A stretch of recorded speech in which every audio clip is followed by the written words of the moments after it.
The Bluestone family seemed to have it all. A respected father, once a police officer, a mother named Jill, radiant, gentle, and 4 beautiful children, growing up in a peaceful home nestled in a quiet neighborhood in Gravesend, Kent. They were the kind of family anyone might admire.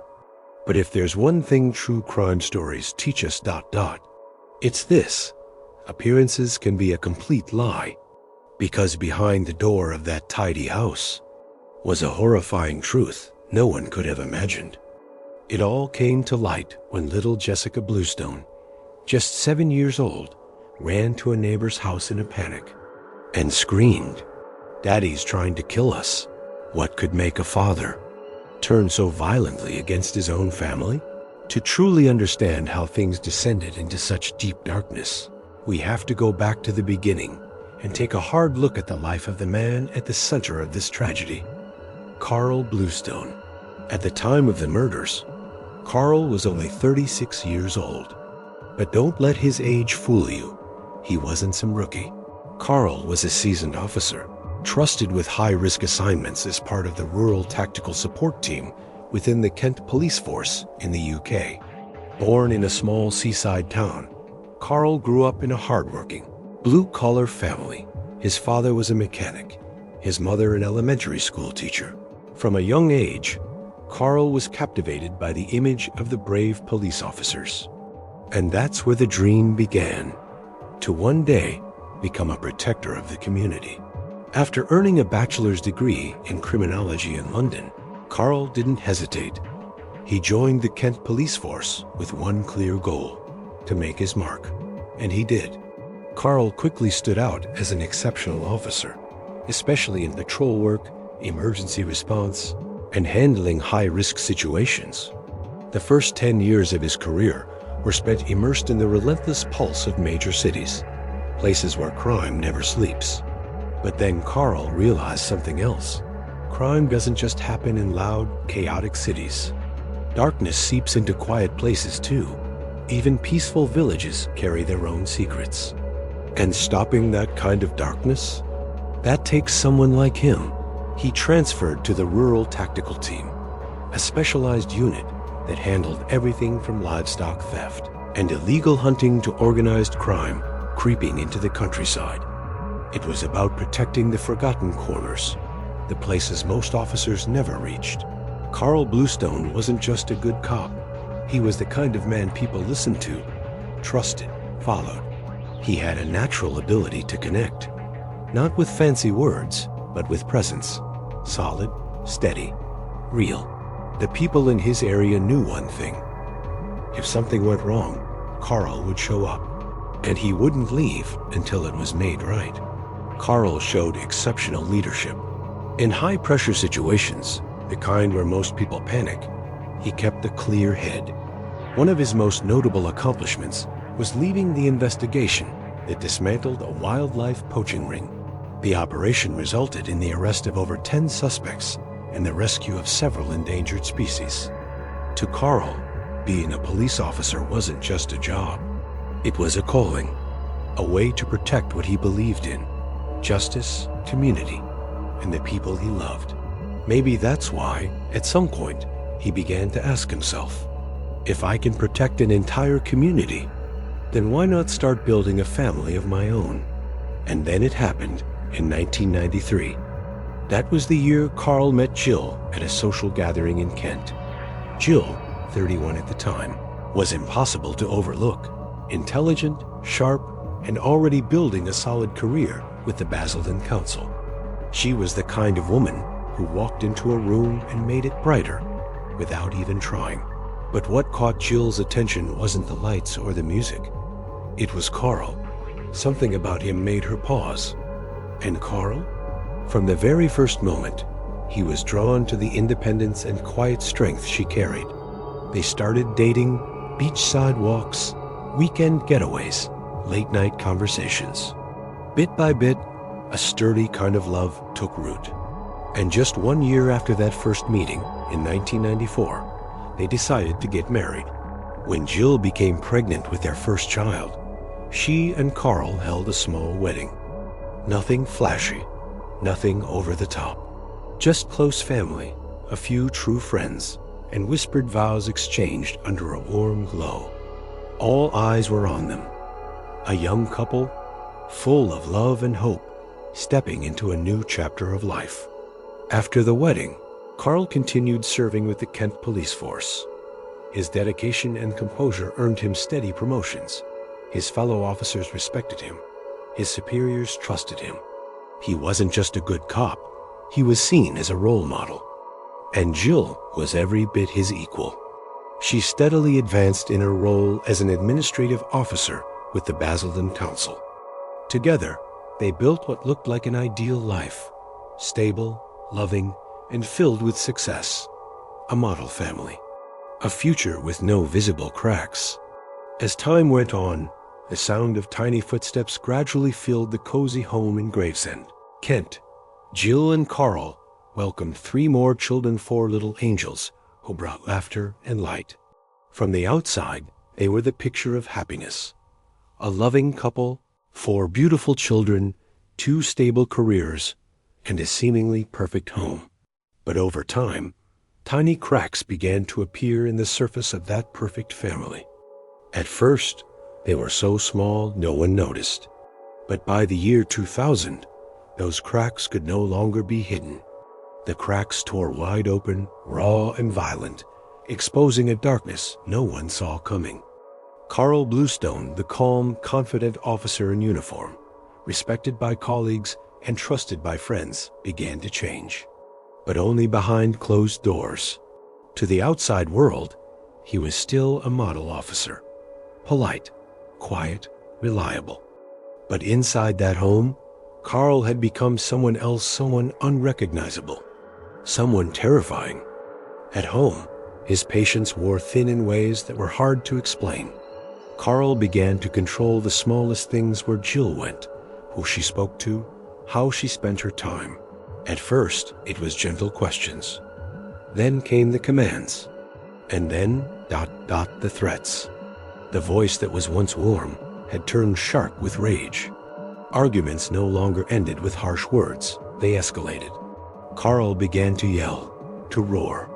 His voice echoed through the house, making the children shrink in fear, while Jill couldn't stop trembling.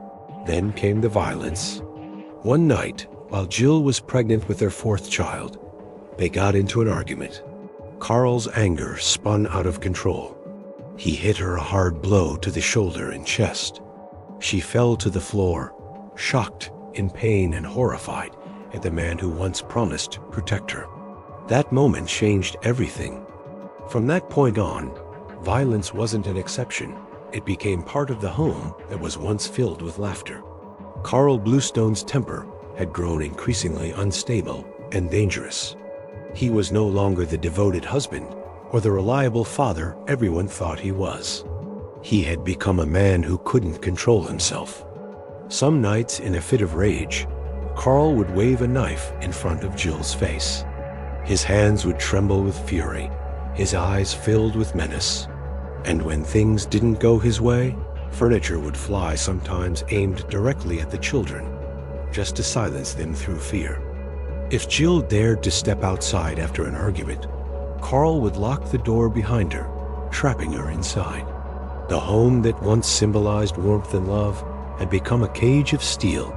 Jill, once vibrant and full of life, now moved through each day with quiet caution. The children learned to tiptoe around their father, holding their breath whenever he entered the room, because even the smallest sound could ignite his rage. The dream of a perfect family didn't shatter with a bang. It cracked slowly and painfully, day by day, until it became a lingering nightmare. By June 2001, after years of fear and emotional exhaustion, Jill had finally reached her limit. The pain, the control, it had drained her body and soul. But somewhere deep inside, a spark still burned, a part of Jill that Karl hadn't managed to destroy. She made a decision. She told Karl she wanted a divorce. And that's when the real nightmare began. Karl didn't listen. He didn't beg. He didn't cry. Instead, he snapped. He attacked Jill, and this time, It wasn't just a punch. Karl wrapped his hands trained to restrain criminals around her throat. Jill struggled, gasping, desperate to break free. But no one was there, no way out. And then she blacked out. It could have ended that night, if not for a neighbor who heard the noise, broke down the door, and stopped it just in time. On August 25, 2001, Jill Bluestone finally sat down with Karl, the conversation she had been dreading for months. She told him, directly and calmly, she was moving to Basildon with the kids. She was putting the house on the market. She was starting over. But Karl didn't hear a word. Instead, he erupted accusing Jill of having an affair. The same tired accusation he'd hurled at her time and time again. But the truth? It was Karl who had betrayed their vows. He'd had an affair with a female colleague one Jill had even confronted over the phone, directly and without fear. In the days that followed, Jill confided in her sister-in-law, Carolyn Scarry. She admitted something she had kept hidden for a long time. Unable to endure Karl's constant betrayal and suffocating control, she had started an affair with a colleague. But things were only getting darker. On August 27th, Jill called Caroline, again her voice shaking. She was terrified. She told Caroline she believed Karl had crossed a line. He was secretly recording her capturing private conversations, both at home and in the car. The paranoia was becoming overwhelming, and the tension inside the house was nearing a breaking point. That very night, Karl walked into a local shop. He bought a long coil of rope. When the clerk asked what it was for, Karl replied, to move heavy furniture. But Jill knew better. It wasn't for furniture. On the night of August 28, 2001, a peaceful little town was thrust into a nightmare. After finishing his shift, Karl Bluestone stopped by a local pub for a few drinks with his colleagues, then swung by a nearby shop to pick up some groceries. By the time he returned, the neighborhood had gone quiet. He exchanged a few words with a neighbor before heading inside. No one could have known. It would be the last time they'd ever see that family intact. After dinner, as the family sat down to watch an episode of the popular British police drama, something inside Karl snapped. Screaming erupted. The sound of crashing furniture echoed from within the Bluestone home. Just minutes later, 6-year-old Jessica Bluestone appeared at a neighbor's doorstep shaking, panicked, barely able to speak. Daddy banged my head on the floor. He's hitting Mommy. Please call the police. I don't want Daddy to kill Mommy, ... The little girl's voice cracked and echoed through the stillness of the night raw, terrified, and enough to send chills through the neighbors' spines. Without hesitation, they called the police. When officers arrived, they were met with a scene so horrific it would haunt them forever. Jill was found lying motionless on the kitchen floor, her skull shattered by 13 hammer blows from behind. Her 3-year-old son, Henry, was discovered at the foot of the stairs, his tiny head struck 10 times, his arms battered and bruised from trying to protect himself. 18-month-old Chandler had been savagely attacked in his crib, 6 hammer strikes to the forehead. He was rushed to the hospital, but the injuries were far too severe. Chandler didn't make it. 7-year-old Jack was found alive, but barely. He had curled himself into a fetal position under the bed, as if trying to hide from the nightmare that had consumed his home. He was rushed to the hospital alongside Jessica, his brave little sister, who had escaped the chaos to get help, giving her family their only chance at survival. When paramedics reached her, Jessica, just 6 years old, was in deep shock. She was trembling from head to toe, her eyes wide with fear. All she could whisper was, "I can't stop thinking about Mommy." But the horror wasn't over yet. A neighbor reported hearing strange noises coming from the garage. When officers broke down the door, they found Karl Bluestone had taken his own life, hanging from a wooden beam, just moments after slaughtering his family. Karl would never face a courtroom, No trial, no explanations, no justice. And this is where many people begin to ask, why didn't Jill leave sooner? Why didn't she call the police? Why didn't she file for divorce before things spiraled out of control? The answer is painfully simple. She was trying to survive. Jill lived every single day in fear. She had to choose her words carefully, tiptoe around tension, anticipate Karl's rage, not just for her own safety, but for her children's. She knew that one wrong move could cost them everything. And the truth is, Jill almost died just for asking for a divorce. So imagine what might have happened if she had called the police. What if they didn't protect her? That's not a hypothetical. Those were the terrifying realities Jill had to calculate every single day. But perhaps the most devastating part? The truth that sparked outrage across the country? Jill had asked for help. She hadn't stayed silent. She had reported 4 separate incidents of domestic abuse to the police. 4, and not a single action was taken to protect her. The first time, Jill called the police after a heated argument. Karl had slammed her against a wall, leaving bruises on her arms. She told the officers plainly, this wasn't the first time. It happened.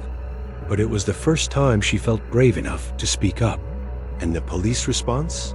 No arrest, no warning, no follow-up. They dismissed it as a domestic disagreement and walked away. The second time, Karl threw a heavy object across the room right in front of one of their children. The child screamed in terror. The result? Still nothing. By the 3rd and 4th reports, Jill wasn't coming empty-handed. She brought photos of her injuries, witness statements, detailed descriptions of Karl's violence. One neighbor even testified they saw Karl dragging Jill into the house by her hair. This time, police finally forwarded the case to the Crown Prosecution Service, CPS. And yet both times the charges were dropped. The reasons? Insufficient evidence? Or worse, Jill may not be a reliable witness since she returned to Karl after being assaulted. The most heartbreaking part wasn't just what Karl did. It was what the system failed to do. Despite 4 official reports and 2 investigations referred to the Crown Prosecution Service, CPS, no restraining orders were issued. No social workers were assigned. No safety plans were put in place. Jill was never referred to a women's shelter, and Karl was never required to attend anger management or counseling. Police never classified Jill's case as high-risk domestic abuse, even though every warning sign was right there, in plain sight. Victim advocacy groups spoke out in outrage. If Karl had received timely intervention, this tragedy might have been prevented. But Jill and her children were abandoned by the very system designed to protect them. The final investigation reached a chilling conclusion. Karl's violent behavior escalated unchecked, and the deaths of Jill and her 3 children could have been avoided had appropriate action been taken.